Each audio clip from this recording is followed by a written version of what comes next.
the whistle. There it is. So the University of Connecticut defeats the University of Massachusetts by the score of 4-1 to win the first NCAA Division I Women's Field Hockey Championship. Enacted in 1972, Title IX is the landmark federal civil rights legislation that, in part, prohibits schools that receive federal funding from discriminating on the basis of sex. In 1981, Title IX had been in effect for only 9 years. 1981 was also the first year that NCAA began sponsoring championships in sports for women. The first ever championship for women was in field hockey, and it was held at Memorial Stadium on the UConn campus in Storrs. The Huskies won the first title, defeating UMass in the championship game on November 22nd.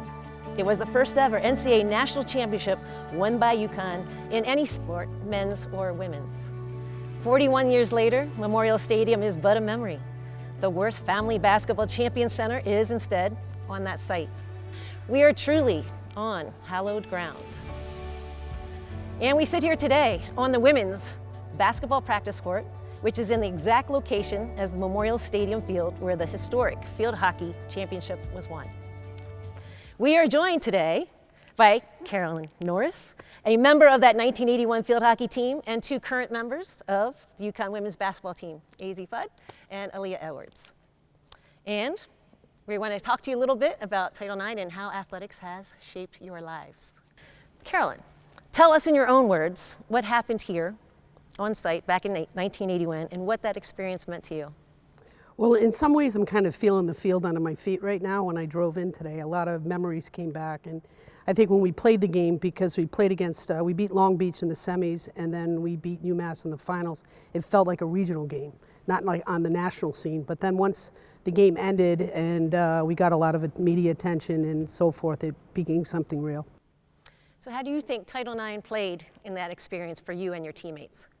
I think for me, our men's soccer team won it the same season that we won it, so I think we kind of rode the coattails of their success, and I think everything just kind of blossomed from there. We had a lot of dads on our teams who wanted their daughters to have equal access and all the equipment and so forth. Things are obviously a lot different then than they are now.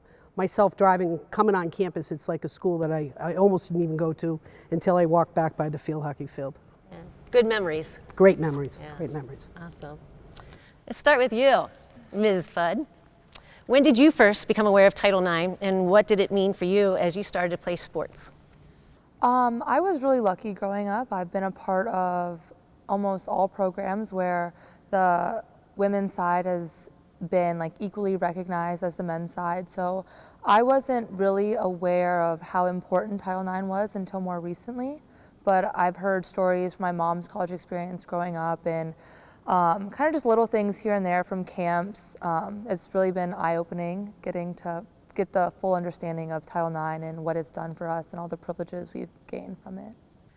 Aaliyah, how about you and your youth, starting from there and where you've seen it to where you are now as a college student athlete? Yeah, I have a different perspective just because I'm from Canada, so I'm not American, but the same thing with AZ. I think that just the understanding of recognizing those that came before you and kind of them paving the way, like female athletes like Carolyn herself.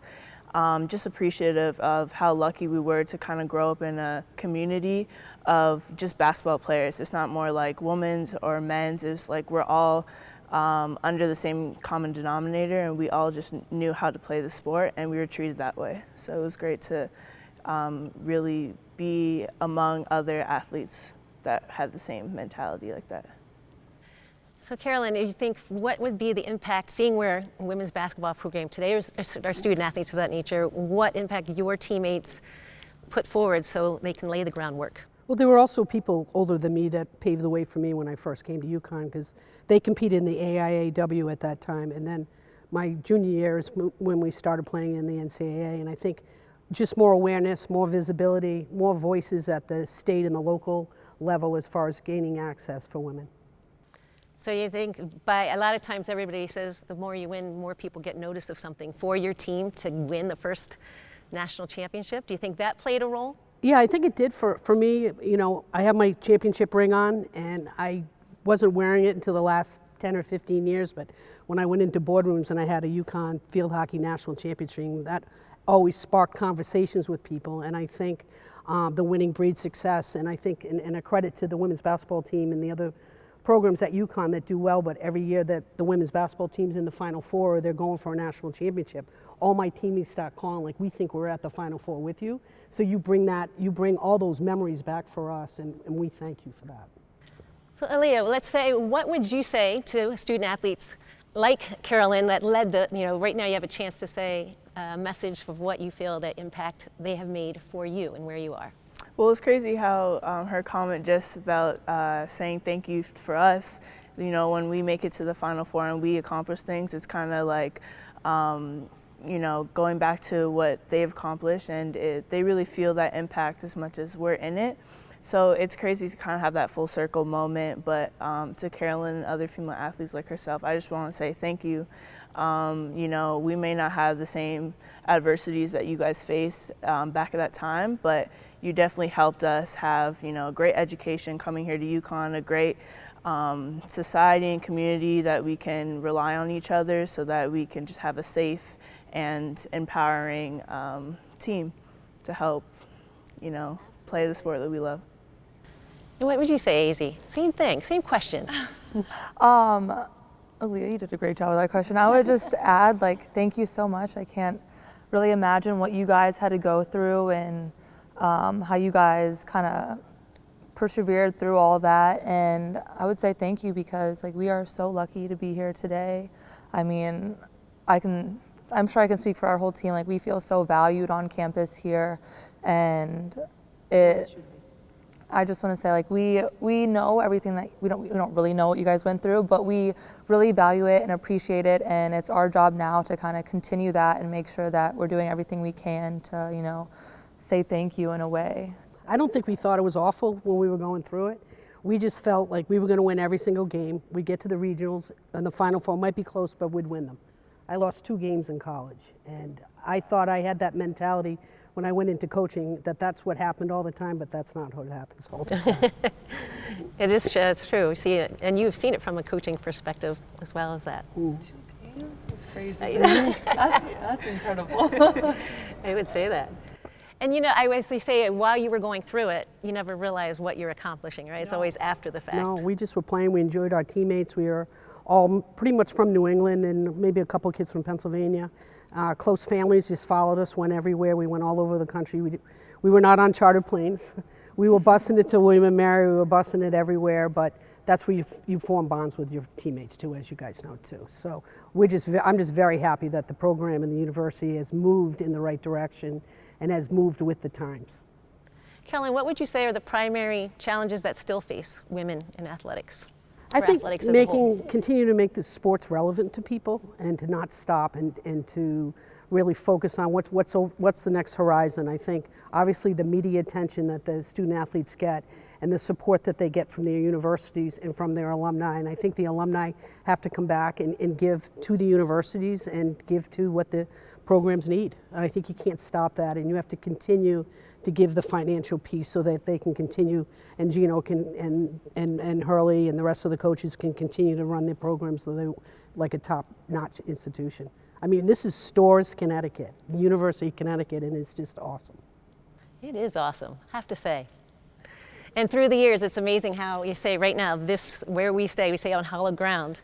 You won a national title, and while field hockey is still winning national championships, as we grow now in the program, to say that this beautiful facility wasn't here 20 years ago, 30 years ago, but even most recently, in that you're getting to have a practice facility of this nature. On that note, though, we're saying all the positives. I think pretty blessed being a UConn Husky.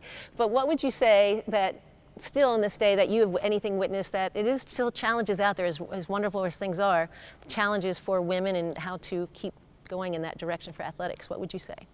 I would say we're definitely on the right track, but with social media, I think there's still a lot of hate, and there's still a lot of people out there who don't see what we put in behind the scenes and kind of what we do on the floor. All they see is our gender and oh, we're still just girls. We'll never compare to the men's side. And at times it's still kind of like a punch in the gut. It's really we're still here. It's 2022. We should be over that, but I think we're definitely heading in the right direction. How about you, Aaliyah? Any challenges that you've seen?